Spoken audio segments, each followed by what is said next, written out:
நாம் இந்த பதிவில் பெயர்ச்சி அடையும் குரு பகவான் உங்கள் ராசிக்கு என்னென்ன சுப மற்றும் அசுப பலன்களை தரப்போகிறார், அதற்கான பரிகாரம் என்ன என்பதனை பற்றி விரிவாக காண்போம். உங்கள் வாழ்வில் வளமும் நலமும் செல்வ செழிப்பும் பெற எல்லாம் வல்ல இறைவனை உளமாற வேண்டி விரும்பி கேட்டுக்கொள்கிறேன். ஒருவரின் ஜாதகத்தில் எந்த கிரகம் உங்களுக்கு சாதக பலன் தருதோ இல்லையோ, ஆனால் குரு கிரகத்தின் நற்பலன்களை கொண்டவர்கள் சிறிது கஷ்டத்தை சந்தித்தாலும் வாழ்க்கையில் முன்னேறி விடுவார்கள். நவ கிரகங்களில் குரு பகவான் மங்கள கிரகமாக விளங்கி வருகிறார். ஜோதிட சாஸ்திரத்தில் குரு பகவானுக்கு தேவர்களின் குரு என்ற அந்தஸ்தும் வழங்கப்பட்டுள்ளது. இவர் நல்ல பலன்களை அளிக்கும் கிரகமாக கருதப்படுகிறார். திருமணம், மகிழ்ச்சி, குழந்தைகள், நல்ல அதிர்ஷ்டம், அறிவு, கல்வி, பேச்சாற்றல், மரியாதை, நல்ல ஒழுக்கம் ஆகியவற்றுக்கு இவர் காரணியாக உள்ளார். ஒருவரது ஜாதகத்தில் குரு பகவான் நல்ல இடத்தில் இருந்தால் அவர் வாழ்வில் மிகுந்த மகிழ்ச்சியையும் செழிப்பையும் பெறுகிறார். அவர் வெற்றியின் உச்சம் தொடுவதை யாராலும் தடுக்க முடியாது. குருவின் அருள் பெற்ற நபர்களுக்கு அறிவாற்றல் மேம்பட்டு சமூகத்தில் நல்ல கௌரவமும் பெற்றிருப்பார்கள். 12 ஆண்டுகளுக்கு பிறகு குரு பகவான் ரிஷப ராசியில் பிரவேசிக்க உள்ளார். ஜோதிடத்தில் முக்கிய கிரக பெயர்ச்சிகளில் ஒன்றாக கருதப்படுவது குரு பெயர்ச்சி. இந்த ஆண்டு குரு பெயர்ச்சி 2024 மே 1ஆம் தேதி நடக்க உள்ளது. குருவின் அமைப்பும் குருவின் பார்வையும் எப்படிப்பட்ட பலனை அள்ளித்தரும் என்பதை தெரிந்து கொள்வோம். கால சக்கரத்தில் தனுசு, மீன ராசிகளுக்கு அதிபதியான குரு பகவான் தற்போது மேச ராசியில் சஞ்சாரம் செய்து வருகின்றார். இவர் 2024ஆம் ஆண்டு மே மாதம் 1ஆம் தேதி நண்பகல் 12:59 மேச ராசியில் உள்ள கிருத்திகை 1ஆம் பாதத்தில் இருந்து ரிஷப ராசியில் உள்ள கிருத்திகை 2ஆம் பாதத்திற்கு பெயர்ச்சியாக உள்ளார். குரு பெயர்ச்சி பெறும் ஸ்தானத்தை விட குருவின் 5, 7, 9ஆம் பார்வை பெறக்கூடிய ராசிகள் மிகவும் சிறப்பான பலன்களை பெற்றிடும் என்பது ஜோதிட விதி. 2024ஆம் ஆண்டில் நடக்கும் குரு பெயர்ச்சியின் தாக்கம் அனைத்து ராசிகளிலும் இருக்கும். எனினும் சில ராசிகளுக்கு குருவின் இந்த மாற்றம் பலவித நற்பலன்களை அளித்தரும். இவர்கள் எடுத்த காரியங்கள் அனைத்திலும் வெற்றி பெறுவார்கள். நீண்ட நாட்களாக நடக்காமல் இருந்த பல விஷயங்கள் குரு பெயர்ச்சிக்கு பிறகு வெற்றிகரமாக நடந்து முடியும். இவர்களுக்கு அதிர்ஷ்டத்தின் ஆதரவு முழுமையாக இருக்கும். இந்த குரு பெயர்ச்சியானது ஒரு சில ராசிக்காரர்களின் வாழ்வை புரட்டி போட போகிறது. துரோகத்தால் பிரிந்த கணவன் மனைவி, சகோதர சகோதரி உறவு ஒன்று சேர போகிறது. நட்பு என்னும் நஞ்சால் உங்கள் உறவை பிரித்த துரோகியை இனம் கண்டு உண்மையான உறவு யார் என்பதனை அறிந்து கொள்வீர்கள். நஷ்டம் மட்டுமே பார்த்த வியாபாரிகள் திடீர் லாபத்தை அடைய உள்ளீர்கள். திடீர் லாட்டரி அடித்தது போல லாபம் இரட்டிப்பாகும். சனி பார்வையினால் ஏற்படும் காம சிந்தனைகள் இந்த குரு பெயர்ச்சியினால் சரியாகும். தகாத பெண் உறவை தவிர்த்து ஆன்மீக பயணத்தை தொடர்வீர்கள். சதி எதுவாக இருந்தாலும் அதை முறியடிப்பது சிவனின் விதியாகும். சிவனின் துணை இருந்தால் எதிரில் யமனே வந்தாலும் சமாளித்து வெற்றி அடையலாம். இனி உங்கள் ராசிக்கான பலன்கள் என்ன என்பதனையும் அதற்கான பரிகாரம் என்ன என்பதனையும் பார்ப்போம். கடகராசி அன்பர்களே, உங்களுடைய ராசிக்கு லாபஸ்தானத்தில் பயணம் செய்ய போகும் குரு பகவானால் மேன்மைகளும் நன்மைகளும் கிடைக்கும். வேலை செய்யும் இடத்திலும் வேலையிலும் இருந்த பிரச்சனைகள் நீங்கும். கடன் தொல்லைகள் நீங்கும். உங்களின் செல்வாக்கு உயரும். கோடி கோடியாக செல்வம் குவிய போகிறது. கடகராசிக்கு 3ஆம் வீடு, 5ஆம் வீடு, 7ஆம் வீடுகளின் மீது குருவின் பார்வை விழுகிறது. தைரிய ஸ்தானத்தினை குரு பார்ப்பதால் உங்கள் தைரியம் அதிகரிக்கும். பூர்வீக சொத்துக்களில் இருந்து லாபம் அதிகரிக்கும். புதிய சொத்துக்களை வாங்குவீர்கள். பிசினஸ் மூலம் நல்ல லாபம் வரும். குரு பகவான் களத்திரஸ்தானத்தை பார்வையிடுவதால் கவலைகள் காணாமல் போகும். குறிக்கோளை அடைவீர்கள். பூர்வ புண்ணியத்தின் மீது குருவின் பார்வை படுவதால் பிள்ளைகளுக்கு நன்மைகள் கிடைக்கும். பிள்ளைகள் ஜெயிப்பார்கள். வேலை கிடைக்கும். திருமணம் கைகூடி வரும். கௌரவம் தேடி வரும். மொத்தத்தில் இந்த குரு பெயர்ச்சி மேன்மைகளையும் லாபத்தையும் அள்ளித்தரும். மாணவர்களுக்கு நீங்கள் விரும்பும் உயர்கல்வி தேடி வரும். ஒளிமயமான எதிர்காலம் என் உள்ளத்தில் தெரிகிறது என பாடப்போகிறீர்கள். லாப குருவின் பயணத்தால் உங்களுக்கு வரவேண்டிய பணம் தக்க நேரத்தில் வந்து சேரும். பழைய கடனை பைசல் செய்ய வழி கிடைக்கும். குடும்பத்தில் சந்தோஷம் பெருகும். தம்பதிக்கு இடையே நெருக்கம் அதிகரிக்கும். இளைய சகோதரியின் தடைப்பட்ட திருமணம் சிறப்பாக முடியும். 11ஆம் வீட்டில் குரு பயணம் செய்வதால் மூத்த சகோதரர் உற்ற துணையாக இருப்பார். ஷேர் மார்க்கெட் முதலீடுகள் மூலம் பணம் வரும். உங்களின் 3ஆம் வீட்டை குரு பார்ப்பதால் இளைய சகோதர வகையில் இருந்த கசப்பு உணர்வு நீங்கும். உங்கள் ராசிக்கு 5ஆம் வீட்டினை குரு பார்ப்பதால் சிலருக்கு குழந்தை பாக்கியம் கிடைக்கும். பிள்ளைகளின் திருமணத்தை சிறப்பாக முடிப்பீர்கள். பூர்வீக சொத்து பிரச்சனைக்கு நல்ல தீர்வு கிடைக்கும். வெகு நாட்களாக செல்ல நினைத்த புண்ணிய ஸ்தலங்களுக்கு சென்று வருவீர்கள். அரசியல்வாதிகள் இழந்த செல்வாக்கை மீண்டும் பெறுவர். தலைமை உங்களை நம்பி முக்கிய பொறுப்புகளை ஒப்படைக்கும். கார்த்திகை நட்சத்திரத்தில் குரு பயணம் செய்யும் காலத்தில் திடீர் பண வருமானம் வரும். அரசு வேலைக்காக தேர்வு எழுதியிருப்பவர்களுக்கு நல்ல ரிசல்ட் கிடைக்கும். அரசு வேலை கிடைக்கும்.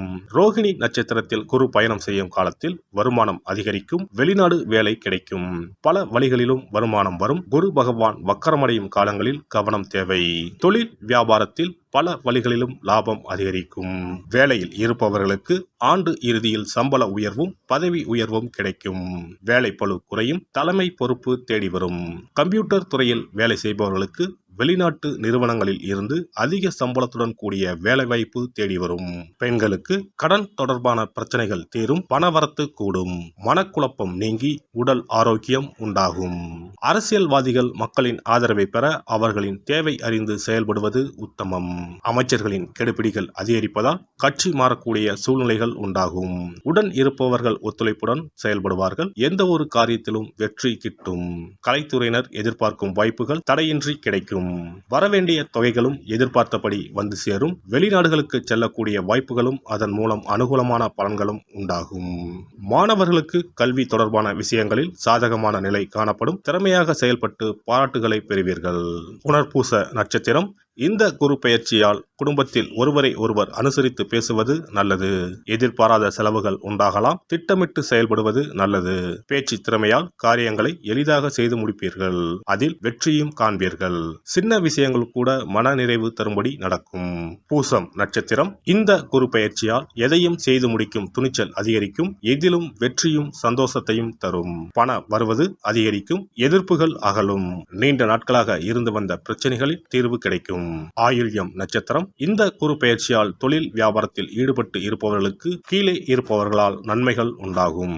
தேவையான சரக்குகள் கையிருப்பு இருக்கும். துணிச்சலாக முயற்சிகள் மேற்கொண்டு வியாபாரத்தை விரிவுபடுத்துவீர்கள்.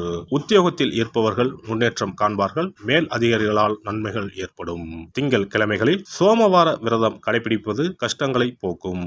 குரு பெயர்ச்சி சிறப்பு பரிகாரம். ஜாதகத்தில் குரு நல்ல இடத்தில் இல்லாமல் இருந்தாலோ கோசார ரீதியாக கொடூரமானவராக இருந்தாலோ குரு தோஷம் நீங்க பரிகாரம் செய்ய வேண்டும். தீய பலன்கள் குறையவும் நல்ல பலன்கள் அளவுக்கு அதிகமாக நடைபெறவும் குரு பகவானுக்கு செய்யும் பரிகார முறைகள் உதவும். வியாழக்கிழமை தோறும் தட்சிணாமூர்த்தி வழிபாடு செய்வது சிறப்பான பலன்களை கொடுக்கும். வியாழன் அன்று குரு ஓரையில் நல்ல நேரத்தில் குருவிற்கு உரிய கோலத்தை வடகிழக்கு திசையில் கோலமிட்டு அதன் மேல் முல்லை மலர்கள் பரப்பி குரு எந்திரத்தை வைத்து அதற்கு முல்லை மலர் சூட்டி சந்தன பொட்டிட்டு பொன்னிற தட்டில் கொண்டை கடலை வைத்து தூப தீபம் காட்டி குரு காயத்ரி மந்திரத்தை 108 முறை மன ஒருமையுடன் கூறினால் குருவால் ஏற்பட்ட தீய பலன்கள் விலகும். நல்ல பலன்கள் மேலும் மேலும் அதிகரிக்கும். வியாழக்கிழமை அன்று வீட்டில் நெய் தீபம் ஏற்றி வழிபடுதல். குருவுக்கு உரிய வஸ்திரம் தானியம் கொண்டு வழிபடுதல் நல்லது. வியாழன் அன்று குரு பகவானுக்கு சிறப்பு அபிஷேகம் செய்து மஞ்சள் நிற ஆடை அணிவித்து புஷ்பராகம் வெண் முல்லை மலர்களால் அலங்கரித்து குருவுக்கு உரிய மூல மந்திரத்தினை ஓதி வணங்கி வர குரு கிரக தோஷம் நீங்கும். மஞ்சள் நிற ஆடையை உடுத்துவது, புஷ்பராக மணியை அணிவது, மஞ்சள் நிற ஆடை, கடலை, தானியம் ஆகியவற்றை தானம் செய்வது, வியாழக்கிழமைகளில் விரதங்களை மேற்கொள்வது ஆகியவற்றால் குருதோஷ பரிகாரங்களை செய்யலாம். உங்களால் முடிந்த அளவிற்கு ஏழை எளியோருக்கு தானம் தர்மம் செய்தால் வாழ்க்கையில் அமைதி கிடைக்கும். தினந்தோறும் அல்லது வாரத்தில் ஒரு முறையாவது பசுமாட்டிற்கு அகத்திக்கீரை, அருகம்புல், வாழைப்பழம் போன்றவற்றை உணவாக கொடுத்து வருவது ஜாதகத்தில் இருக்கின்ற குரு பகவானின் நிலையை மிக விரைவில் வலிமைப்படுத்தக்கூடிய ஒரு சிறப்பு பரிகாரமாக கூறப்படுகிறது. ஜாதகத்தில் குரு வலிமை இழந்திருக்கும் நிலையில் வியாழக்கிழமைகளில் அவருக்கு உரிய மஞ்சள் நிறத்தில் இருக்கும் லட்டுகளை வாங்கி தட்சிணாமூர்த்திக்கு நைவேத்தியம் செய்து கோவிலுக்கு வரும் பக்தர்களுக்கு வழங்குவதும் மங்களகரமான மஞ்சள் நிற பொருட்களை பிறருக்கு தானம் கொடுப்பதும் சிறந்த பரிகாரங்களாகும். குரு பகவானின் பரிபூர்ணமான அருள் கிடைக்க கோவில்களில் நடைபெறும் யாக பூஜைகளுக்கு தேவையான பொருட்களை வாங்கி தரலாம். ஒரு முறையாவது ஆலங்குடி சென்று குரு பகவானை வழிபாடு செய்து வாருங்கள். அல்லது தஞ்சாவூர் அருகே இருக்கக்கூடிய திட்டைக்கு சென்று ராஜகுருவாக இருக்கும் குரு பகவானை வணங்கினால் மலையளவு இருக்கக்கூடிய கஷ்டங்கள் கூட கடுகளவு குறையும். குலதெய்வ வழிபாடு நன்மை பயக்கும். கிடைக்கும். முடிந்தால் மாதம் ஒரு முறை குலதெய்வ கோவிலுக்கு சென்று வழிபட்டு வருவது நல்லது. ஒரு முறை திருச்செந்தூர் சென்று முருகப்பெருமானை வழிபட்டு வந்தால் இந்த குரு பெயர்ச்சி சிறப்பான பலன்களை தரும். உங்களின் வாழ்க்கையில் பொருள் ஈட்டும் முயற்சிகள் அனைத்தையும் வியாழக்கிழமைகளில் தொடங்குவதும் நல்ல பலனை கொடுக்கும். குறிப்பாக வியாழக்கிழமைகளில் வருகின்ற ஏகாதசி தினங்களில் நற்காரியங்களை தொடங்கினால் நன்மைகளை பெறலாம். வியாழக்கிழமைகளில் தங்கள் சக்திக்கு இயன்ற அளவில் அன்னதானம் செய்வது குரு பகவானின் நல்லருளை உங்களுக்கு பெற்றுத்தரும். அன்னதானம் செய்வதன் காரணமாக உங்கள் ஜாதகத்தில் இருக்கின்ற குரு கிரக தோஷங்கள் நீங்கி குரு கிரகத்தை பலப்படுத்தி உங்கள் வாழ்க்கையில் நீங்கள் விரும்பிய பலன்கள் தங்க தடையில்லாமல் கிடைக்கச் செய்யும். எல்லாம் வல்ல இறையருளால் நீங்களும் உங்கள் அன்பு குடும்பமும் உடல் நலம், நீலாயுள், நிறை செல்வம், உயர் புகழ், மெய்ஞானம் ஓங்கி வாழ்க வளமுடன். இந்த வீடியோ பதிவு உங்களுக்கு பிடித்திருந்தால் லைக் பண்ணுங்க, கமெண்ட் பண்ணுங்க, ஷேர் பண்ணுங்க, மறக்காம சப்ஸ்கிரைப் பண்ணுங்க, பக்கத்துல இருக்கிற பெல் பட்டனை கிளிக் பண்ணுங்க. நன்றி, வணக்கம். ஓம் நமச்சிவாய. சிவாய நம.